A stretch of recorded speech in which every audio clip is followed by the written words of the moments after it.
Mesdames, Mesdemoiselles et Messieurs, bonjour, je suis Amin Fares. J'aurai l'honneur d'animer cette table ronde qui rentre dans le cadre de cette 3e édition du Tizi Leadership Day sous la thématique « Le leadership féminin est en marche, prenez place ». Nous avons avec nous Madame Leila Mamou qui est présidente du directoire de Wafa Salaf depuis 2004. Nous avons aussi avec nous Madame Najat Gara, championne paralympique. Elle compte à son palmarès médaille d'or dans le championnat du monde de Hollande en 2006, discipline disque, et une médaille d'or dans le championnat du monde à la Nouvelle-Zélande en 2011, discipline disque.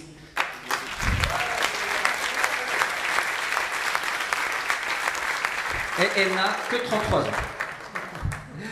Nous avons aussi avec nous professeur Raja Arzadi, qui est professeur chirurgien cancérologue et professeur universitaire, spécialisé dans la chirurgie du sein et qui ont 33 ans de pratique chirurgicale et 23 ans de professorat.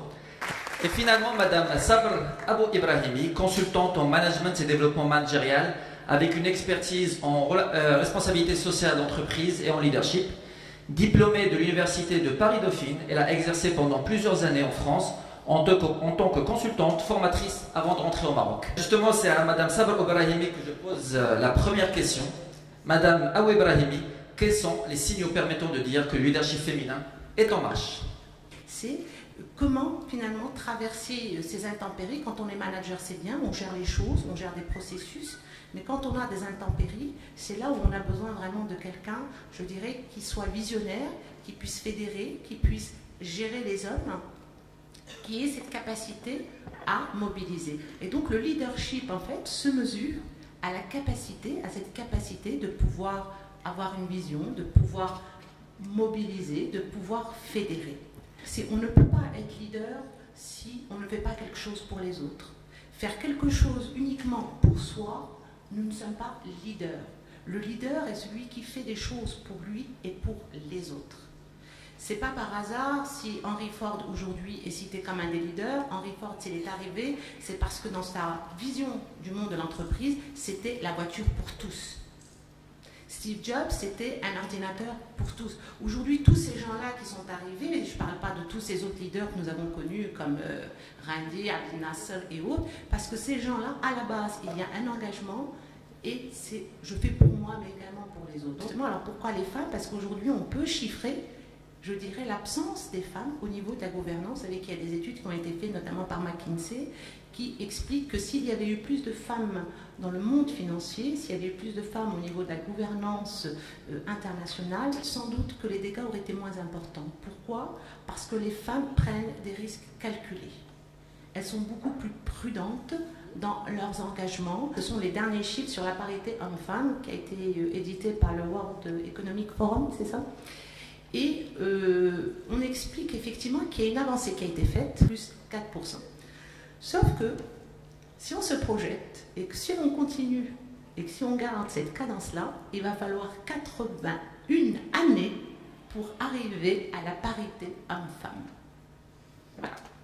Donc c'est là où, effectivement, il y a des signaux, il y a de plus en plus de femmes aujourd'hui qui sont aux responsabilités, qui prennent de la place au niveau des gouvernances, qui sont aussi une force de proposition, parce qu'elles ont des choses à dire pour toutes les, effectivement, ce dont vous avez parlé, Madame la Ministre. Les femmes, il y a une sensibilité, elle est là. Nous sommes différentes mais complémentaires des hommes, et c'est vrai que jusqu'à présent, la gouvernance était essentiellement masculine, et je pense que ce qui est en train de se mettre aujourd'hui en marche, nous avons autour de cette table des femmes qui sont aujourd'hui à la tête de certaines responsabilités et qui marquent à leur manière la gestion de l'entreprise, la gestion d'un secteur, la gestion d'un métier. Et je pense qu'aujourd'hui, effectivement, le leadership féminin est en marche.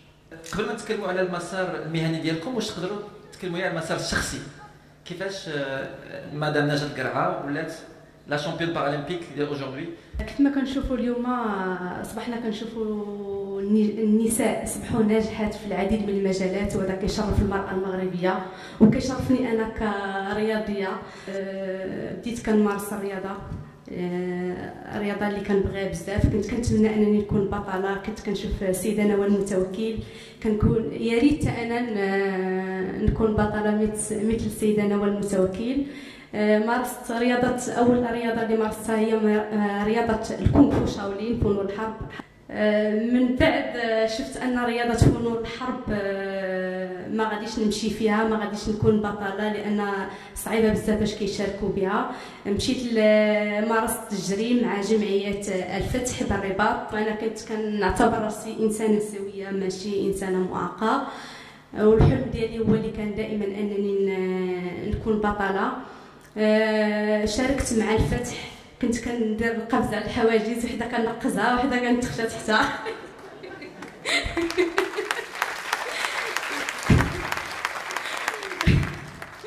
جاني صعيب بزاف لان كان عندي واحد الحلم اللي هو حلم كبر مني باش بديت كنمارس الجري، كنشارك في بطولات وطنيه، حصلت على الرتبه الاولى في 2005. بانت قصار القامه، وكانت الاخت ديالي اللي هي بطله عالميه وصاحبه رقم قياسي سابق في دفع الجله اللي هي ليلى القرعه، مشاركه في فرنسا ومشات جابت تصنيف طبي من فرنسا، وقالت لي نجات لي علاش ما تشاركيش معنا، كاين قصار القامه اللي ممكن انك تفرضي ذاتك وتحققي الحلم ديالك اللي كنتي باغيه توصلي ليه في الرياضه. توكلت على الله وانخرطت في الجمعيه في 2005.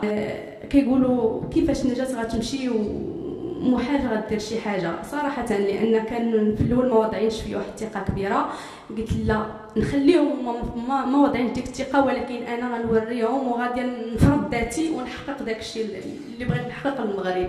الحمد لله شاركت في 2006 اول مشاركه دوليه، حصلت على ميداليه ذهبيه ورقم قياسي عالمي وميداليه فضيه كذلك في دفع الجله. هذه اول مشاركه دوليه في 2006.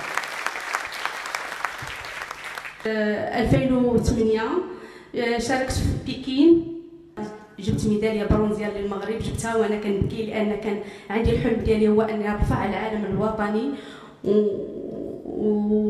وتنشد وتعزف النشيد الوطني. للاسف جبت ميداليه برونزيه، والحمد لله المغاربه ديالنا كلهم كانوا فرحانين بها، ونجات كانت كتمنى انها ترفع العالم الوطني والنشيد الوطني.